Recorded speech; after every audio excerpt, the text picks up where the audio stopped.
C'est officiel, Francis Ngannou sera de retour pour un combat de MMA le 19 octobre prochain. Robert Whittaker est convaincu que Khamzat Chimaev est le dernier obstacle sur la route qui le conduira à la ceinture. Javier Mendes encense le travail d'Abdulmanap Nurmagomedov. Nous sommes le jeudi 8 août 2024, c'est le moment MMA, soyez tous les bienvenus.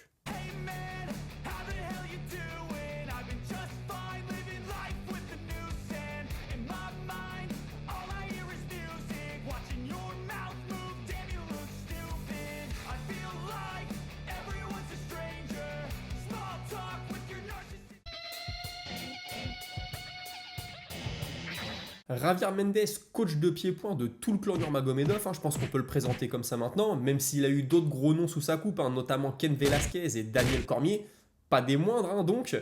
Il s'est dit très satisfait de la performance d'Umar Nurmagomedov le week-end dernier, et surtout du fait qu'il a remporté ce combat en suivant les consignes de Khabib, qui maintenant on peut parler, je pense que c'est son head coach Khabib, lui Mendes, il ne gère que le pied-point, comme il l'a toujours fait d'ailleurs. Il dit aussi que Cory Sandhagen est arrivé très bien préparé, il est arrivé au top de sa préparation et ça leur a permis de mettre Umar Nurmagomedov dans de très bonnes conditions pour un potentiel combat pour le titre qu'il aimerait voir en février à Abu Dhabi, mais on lui a rien dit, il dit c'est ce que moi je veux, c'est mon souhait, mais l'UFC ne m'a rien dit. Et puis forcément le top pour lui ce serait contre O'Malley parce qu'il a une grosse notoriété et ça pourrait permettre à Nurmagomedov de beaucoup plus briller. Maintenant, il ne le dit pas, mais je pense aussi que stylistiquement, il préférait affronter O'Malley que Dvalishvili, mais il ne s'est pas exprimé là-dessus, donc je ne vais pas m'exprimer à sa place. On a ensuite une remarque très intéressante du journaliste qui compare ce combat d'Umar à celui de Khabib à l'époque contre Barbosa. Il lui dit voilà, avant que Khabib batte Barbosa, on disait oui, Khabib, ok, il est peut-être très fort, mais il a battu personne. Et quand il a battu Barbosa, on a commencé à se dire ok, peut-être qu'il va aller jusqu'à la ceinture. Alors on a Mendes qui dit oui c'est vrai, puis aujourd'hui en plus on a Sandhagen classé numéro 2, c'est peut-être encore plus haut que Barbosa à l'époque. Il dit si je devais comparer les deux à ce stade de leur carrière, je dirais que la lutte de Khabib était déjà excellente, celle de Umar est très bonne mais Khabib était un peu au-dessus à ce niveau-là. Par contre Umar est en avance sur le pied-point, et là je pense qu'on peut lui donner entièrement raison, même Khabib à la fin de sa carrière, on voyait encore beaucoup de défauts dans le pied-point, surtout dans la défense. Il dit par contre les deux ont un très gros mental. Et je pense que le menton de Khabib était un peu au-dessus de celui d'Umar, même si Umar, on l'a vu dans son dernier combat, a été touché et est resté lucide, a réussi à lutter pour remporter le combat. Mais il dit vraiment le menton de Khabib, c'était quand même quelque chose de très particulier. Et puis il n'oublie pas Abdulmanap Nurmagomedov, le père de Khabib. Il dit ouais, je lui donne beaucoup de crédit. Il a formé tous ces gars-là, les Ousmane Nurmagomedov, Umar, Khabib, Islam Makhachev, depuis le plus jeune âge, c'est lui qui leur a enseigné l'art du combat avec des stratégies, avec une certaine vision du combat. Et aujourd'hui, tout ça, c'est en train de payer. C'est ce qu'on appelle le Father's Plan, le plan du père. On voit beaucoup de journalistes parler de ça. Lui, Mendes en parle souvent, Khabib en parle aussi parfois. Donc il dit, moi, j'ai du crédit là-dedans. Ok, j'ai participé, mais vraiment, ce qu'a fait le père, c'est très très fort. Et puis aujourd'hui, on a Khabib qui prend la suite. Donc c'est pas rien. Et puis concernant ses projets personnels à lui, il dit qu'il va sortir un livre et qu'il travaille aussi sur une télé-réalité basée sur le MMA. Donc écoutez, hâte de voir ça, espérons que ça en vale la peine. Le 24 août prochain, on a Caio Borralho et Jared Cannonier qui vont s'affronter en main event. Pour rappel, Cannonier est classé 5 dans la catégorie. Borralho, forcément, il reconnaît que c'est une magnifique opportunité pour lui, qui va devoir se surpasser pour remporter ce combat, mais aussi laisser toutes ses émotions en dehors de la cage. Et dans l'interview, on comprend bien qu'il a un gros respect pour Jared Cannonier et pour tout ce qu'il est capable d'accomplir dans l'octogone, mais il veut surtout pas laisser tout ça impacter son combat, donc c'est ce qu'il dit, il va falloir débrancher le cerveau, laisser les émotions en dehors de la cage et faire ce que j'ai à faire. Il explique aussi que dans le combat contre Imavov, Cannonier a baissé de rythme au fur et à mesure et que ce n'était pas le cas dans son combat contre Strickland. Du coup, il pense que l'âge est là, que l'âge commence à faire son travail. Avec tout le respect qu'il a pour Cannonier, il n'arrête pas de le répéter. Il pense que voilà, il est un peu sur le déclin, que ça va être une opportunité pour lui. Surtout qu'il le dit, moi j'ai un style pour mettre beaucoup la pression, pour mettre du rythme, donc je pense que ce combat-là, il est pour moi. Il estime aussi qu'avec un beau KO ou une belle soumission, il serait tout de suite un prétendant légitime à la ceinture. Même si d'après lui, il va devoir engranger encore une victoire avant de se voir offrir une chance pour le titre. Il voit aussi Dricus du Plessis perdre contre Adesanya, ensuite lui-même affronter Dricus du Plessis, forcément le battre et accéder à son combat pour le titre grâce à cette victoire. Ça serait plutôt une belle histoire pour lui. On lui a aussi demandé quels étaient les adversaires les plus difficiles pour lui dans la catégorie actuellement. Et bonne surprise pour nous Français, il a cité Nassourdine Imavov. Il dit je pense qu'il va être très dur à passer, mais son cardio n'est pas top. Je pense que c'est là sa faille. Il explique aussi que Strickland ne serait pas un combat facile parce qu'il a beaucoup d'allonges. Il s'est déjà entraîné avec lui en plus, donc il sait un peu à quoi s'attendre. Mais voilà, il le dit, moi j'ai le cardio pour mettre la pression pendant 5 rounds. J'ai déjà fait 5 rounds avant d'arriver à l'UFC. Ça avait été une masterclass.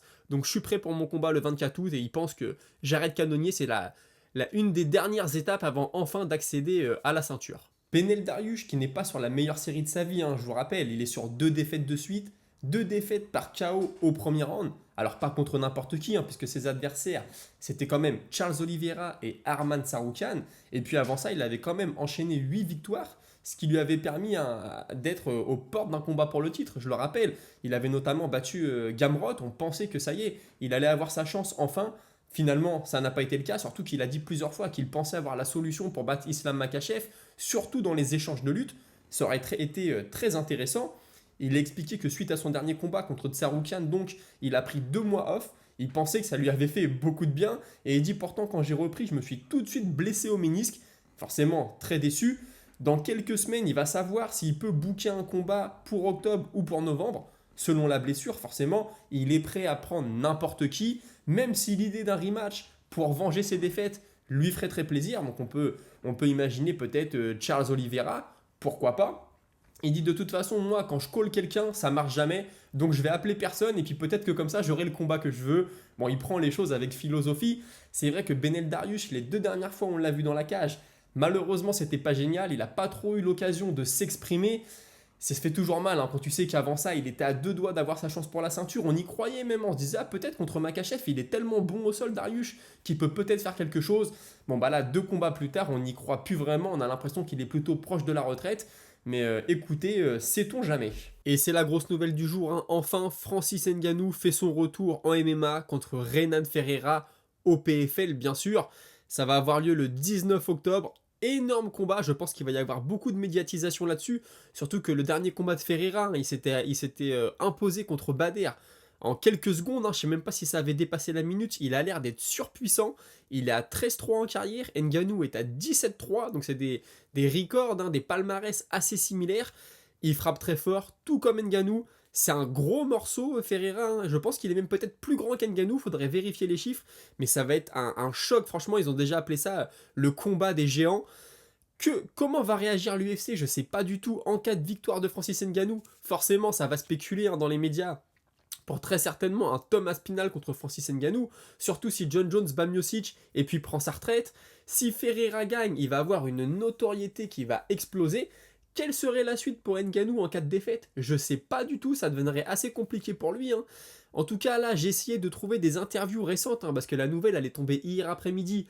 J'ai rien trouvé, pour être honnête. J'ai juste vu une déclaration de Francis Ngannou qui a dit « Je pense que ce combat va être l'occasion de rappeler à tout le monde qui je suis ». Bah, je suis entièrement d'accord, parce que ce qu'on a vu dans le ring la dernière fois, ça s'est pas très bien passé pour lui. Et d'ailleurs, il y a quelques semaines, il était revenu sur ce passage, hein, au micro de Joe Rogan. Il avait expliqué quelque chose qu'il avait déjà dit, mais je pense que tout le monde n'est pas au courant de ça. C'est que quand il a affronté Anthony Joshua, toute la semaine du combat, on n'a fait que de le faire attendre partout où il y avait des rencontres entre lui et Joshua, par exemple des conférences de presse, des choses comme ça. On le faisait toujours venir très en avance, alors que Joshua arrivait pile poil pour le rendez-vous.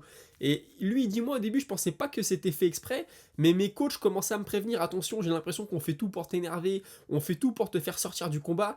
Et il explique que ça, il en a pris conscience le soir du combat. On est venu le chercher à l'hôtel à 22h30, en lui disant, tu vas combattre entre minuit et demi et 1h. Donc voilà, il arrivait 2 heures avant dans l'aréna, hein, donc c'est plutôt correct. Il dit ensuite, au bout de 15-20 minutes, on arrive à l'arène, et là on me dit, ouais, finalement, tu vas combattre que à 1h45. Donc on passe déjà de minuit et demi, 1h à 1h45.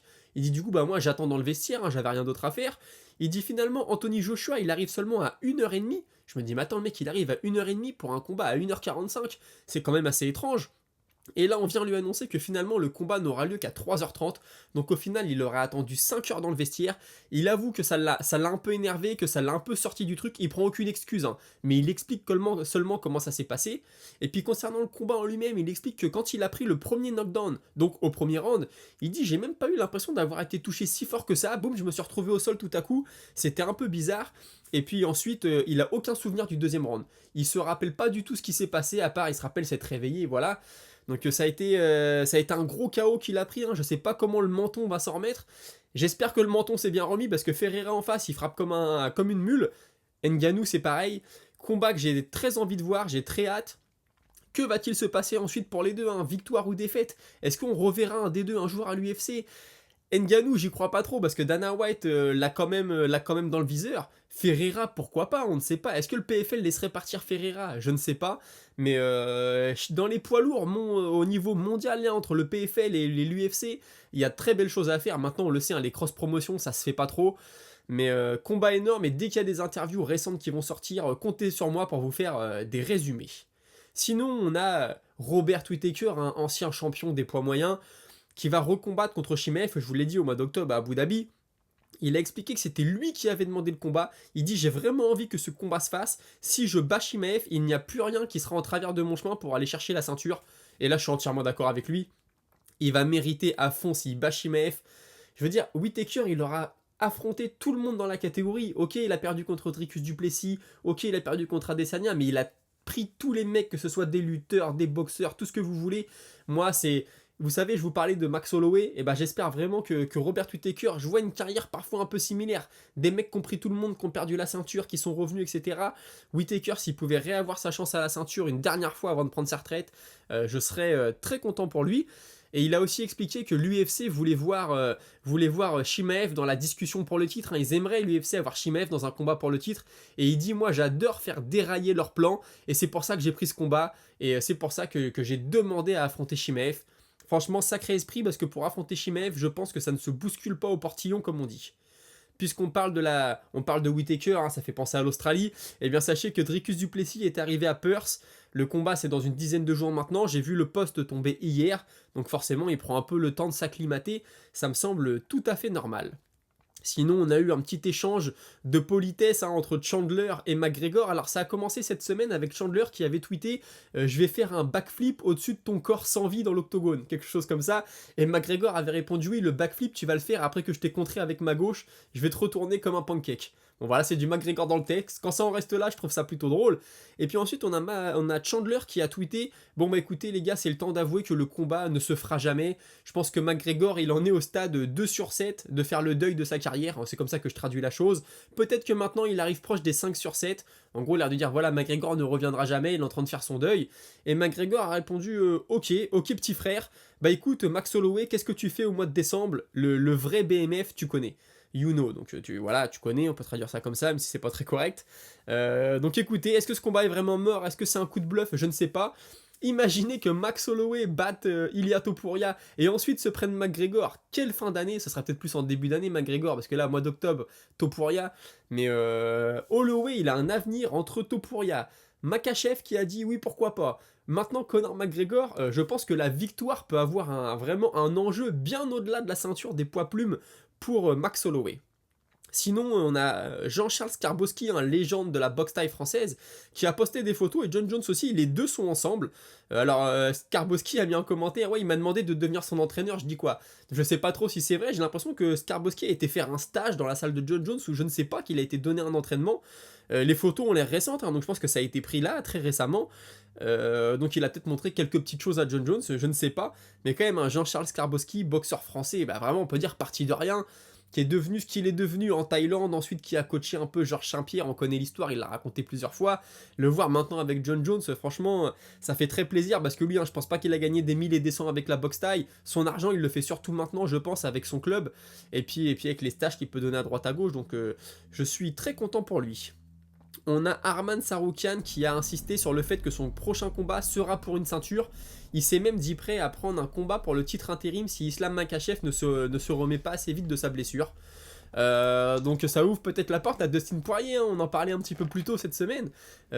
Pourquoi pas, écoutez, Dustin Poirier de Tsarukyan, ce serait quand même une très belle histoire pour Dustin Poirier. Par contre, j'aurais Tsarukyan largement favori sur ce combat. Un peu d'annonce de combat justement maintenant. Eric Anders va affronter Chris Weidman le 16 novembre. L'UFC 309, hein, donc je pense que celui-là il est pour New York. Weidman sera chez lui. Combat de vétérans, je suis content. Quand c'est les vétérans comme ça qui s'affrontent, je suis très content. Même si Weidman, ça fait un petit moment que je pense qu'il aurait dû prendre sa retraite. Mais écoutez, ancien champion, je peux comprendre qu'il ait du mal à se raisonner. Sinon, sur la carte de l'UFC Paris, on va avoir Oumar Sy qui va affronter Jung. Bon, bah, c'est seulement son deuxième combat, Oumar Sy à l'UFC, donc forcément, il va pas prendre un gros nom tout de suite. Je crois qu'il avait déjà été annoncé sur la carte, mais je suis pas sûr qu'on avait vu le nom de l'adversaire, ou peut-être j'étais passé au travers. Mais hier, Dana White a officialisé les choses en disant Benoît Saint-Denis sera main event, Nassourdine Imavov comme main event, chose que j'avais l'impression que tout le monde savait déjà. Peut-être que c'était pas officiel, je ne sais pas. Et sinon, Morgan Charrière, lui, il avait des doutes. Est-ce qu'il serait sur la carte ou pas? Il y sera. Il va affronter Cunningham. Donc, on lui souhaite à lui aussi le meilleur. Écoutez, on a fait le tour de l'actualité pour aujourd'hui. Je vous propose tout de suite de passer à vos réflexions avec la Minute Auditeur. Et juste avant ça, si vous pouvez penser à mettre un petit like, à vous abonner, à commenter, à partager, ça me ferait super plaisir. C'est parti. Et je commence cette minute auditeur avec Jinko d'Autriche qui me dit Joël Alvarez, donc qu'on a vu le week-end dernier combattre en ouverture de main card, il fait partie de ces monstres des poids légers hors top 15 avec Ludovic Klein, Diego Ferreira, Grant Dawson ou encore le montagnard avec sa tête d'homme de Cro-Magnon à qui l'UFC devrait donner l'opportunité de combattre contre un fighter classé, surtout que l'Hispanique avait déjà eu cette opportunité par le passé contre Tsaroukian, Ismagulov ou encore Moïse notamment. Perso, je kifferais le voir contre Jalin Turner, et avec leur taux de finition de 100%, ce duel ferait l'effet d'une sacrée bombe. Écoute, le combat contre Turner, j'y avais pas pensé, mais c'est sûr que ça ferait une super opposition entre les deux. Mais moi surtout, ce que je retiens de ça, c'est que la catégorie des poids légers, elle est fournie, mais même hors top 15. C'est vraiment une catégorie de dingue, et on le dit depuis des années. Donc déjà, pour faire ta route jusqu'au top 15, c'est que t'as un sacré niveau, surtout quand l'UFC ne pousse pas derrière, parce que t'es pas médiatisé, parce que t'es pas très populaire. Donc ça reste une des catégories reines, et c'est comme ça depuis des années. On a Aferp qui me dit concernant les flyweight féminines de l'UFC, je vois bien Manon battre la gagne de l'UFC Noche et ensuite Namajunas prend la perdante là-bas pour ensuite avoir un Fioro Namajunas 2. Donc pour que Fioro défende sa ceinture, bah déjà ce serait génial d'avoir une française champion. Namajunas, il y a déjà eu un combat entre les deux à Paris, elle s'était blessée très rapidement dans le combat, ça n'enlève rien à la prestation de Manon Fioro. Mais ce serait intéressant de voir ce rematch. Namajuna, ça fait partie d'une des combattantes que j'aime beaucoup, très intelligente dans la cage, elle sait un peu tout faire. Donc pourquoi pas, ce serait une très très belle opposition. Et puis pour la ceinture, forcément, la médiatisation serait énorme parce que l'UFC pousserait derrière Namajunas en disant ancienne champion, ceci, cela. Donc ça apporterait beaucoup de lumière sur Manon Fiorot. Ensuite, j'ai Ced MTL Rules qui me dit pour Max Holloway, on ne peut pas parler d'âge, mais plutôt parler en coup reçu. Et là, on peut dire qu'il a l'équivalent de 40 ans de carrière. Même s'il montre une résistance, une résilience hors norme, il doit faire attention à lui. Le corps humain a des limites. Sinon, oui, après tu me parles du podcast, je vous disais pour ceux qui n'ont pas suivi que je pars en vacances au mois de septembre et que je voulais vous poster juste des podcasts sur YouTube sans montage et toi tu me dis que ça tirait. Donc je pense qu'on se dirige vers ça. Sinon, oui, je suis d'accord avec toi, Max Holloway. Moi, j'ai toujours peur, c'est que le menton lâche. Il a pris tellement de coups que ça va lâcher d'un coup. Et là, contre Topuria, l'autre, il frappe comme une mule. Donc forcément, ça pourrait arriver. Mais oui, je suis d'accord, il a pris énormément de coups dans sa carrière, Max Holloway. C'est son style qui veut ça. Il n'a pas peur de prendre un coup pour en redonner deux. Forcément, ça a ses limites. Il a eu des problèmes de dépression par le passé, on va pas en reparler. Mais bon, combattant que j'adore et que j'aimerais forcément voir arriver de nouveau au sommet. Jinko d'Autriche, de nouveau, qui me dit pour les chances à la ceinture full UFC hors le WEC. On a eu Joseph Benavidez qui a tenté 4 fois le titre des flyweight, 2 fois contre Demetrius Johnson et 2 fois contre Davison Figueiredo. Malheureusement pour lui, les dieux du MMA étaient systématiquement contre lui.